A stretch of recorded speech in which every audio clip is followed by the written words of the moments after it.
Hallo julle, ek is hier in Saldanha vir die vondersbelegging môreoggend van Kalien. Stefano en Boeta. Wat ek julle nou gewys het, kom ek wys weer. Dis die mooie deel van Saldanha, né? Dis die baai. En fancy hotelle. En dan gaan ons môre 'n deel van die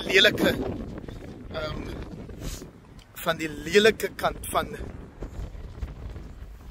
wat so 'n plek ook inhou, die bied nie inhou.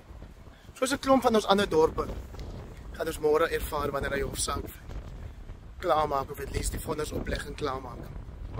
Hoekom is ek hier? Ek is hier namens Kaapse Forum, die organisasie waarvan ek die voorsteur is.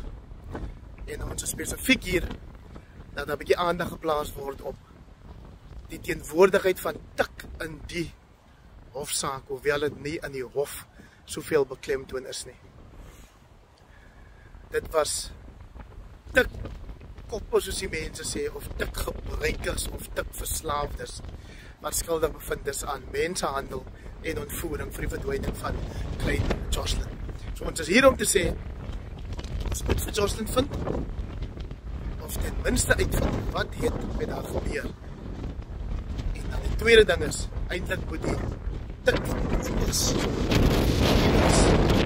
groot base van tik of dwelmverkope wat soveel vernietiging in ons gemeenskappe veroorsaak, wat selfs 'n ma so ver kan kry om 'n kind te verkoop, soos wat daar vertel word of ons vertel is deur die hofsaak.